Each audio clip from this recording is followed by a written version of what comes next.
wala, na for sure this time talo ko yung speech niya.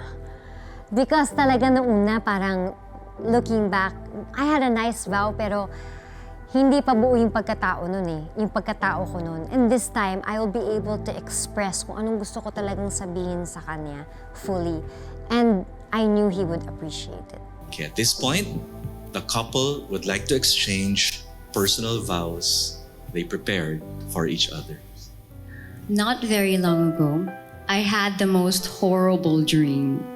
I had dreamt that there were a group of thieves. Each had brought their set of own precise skills and had successfully stolen my heart, massacred and chopped up the most precious piece of me, and scattered it all over. As I woke up in pure panic, knowing how imminent it was not to be fearful, confused and enraged, gasping for air, I was left with only one thought lingering my mind. Where can I find the one thing I valued the most? My heart went missing. The heart that contained most valuable memories from the deepest, darkest secrets, the whole universe with endless rooms filled with laughter, and archives of the most saddest poems I've ever written, but was never meant to be read out loud.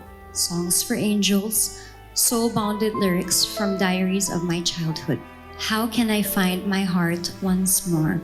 I had a feeling of anger and resentment, but there was still an inkling of hope.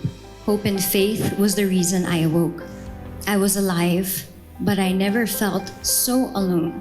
I knew one thing, that what the devil used for evil, God will use for good. Getting married again, second time around, we're even now. Still seems like it's actually my first. And I do truly believe it's actually my first time. Because I knew what love was before, but now I know what love should be.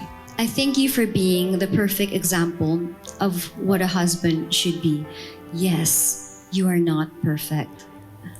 You're not perfect. Ako laging parang mali, pero let me just put that out there.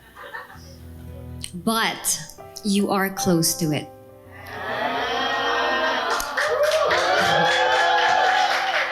Pwede na. You reminded me of who I am when I couldn't remember. They say earth angels are meant to struggle here and forget their power. And so I shall remind you every day that you have been one of the greatest archangels in my life. Your one true unique power is hidden in your golden heart, and that is unconditional love. That love healed a lot of people around you, and it has healed me. How my life would have been if you weren't around. You are not just a husband, but you are the greatest angel there is. I sold my soul, and you bought it back for me. You have softened all the edges. You've rearranged the stars, and you have pulled them down to where I am. You have proven every word of my favorite love song can become a reality. And just like what I said before, I will love you, and I will always love you with all my heart. In 2015, when we got married, I said, I will love you and you only as I grow older. Hiniling ko na sana yung bukas ko maging ngayon na lang, yung ngayon ko maging nakaraan na agad-agad. Sa araw na to, binigay at isinakatuparan ng Diyos yun. Na yung kinabukasan ko, naging ngayon, yung ngayon ko noon, naging nakaraan na. When I said I would love you and you only as I grow older, I can change that now. I promise not only to do that, I promise to protect you from everything that's bad in this world, even from yourself, from myself sometimes. I promise to stand beside you and by your side, even from the sidelines, watching and clapping as you grow, excel, and be who you are meant to be. And I promise to love you as I grow much, much, much older. I love you and I always will. I needed that. I needed to have a realization because what is happiness to you? Is it to make yourself happy or to make other people happy? Or is it to make each other happy by sacrificing sometimes your happiness for them, diba? So, And for me, parang, kumbaga si Chiz kasi, alam ko tama siya eh. Alam ko naman tama siya eh. And so, I don't care kahit anong i-promise sa akin ng kahit sino man yan. He forgave me before I forgave myself.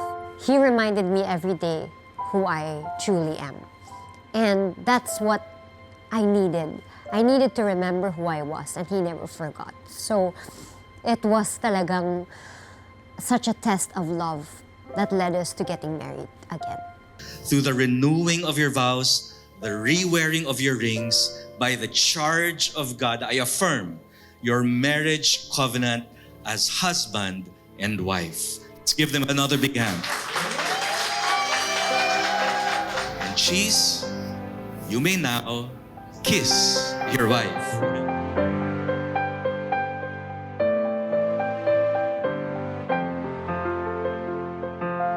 Mabuhay ang muling kinasal.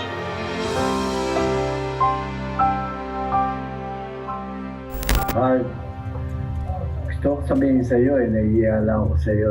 Pasensya ka na, hindi kita mailakad uli.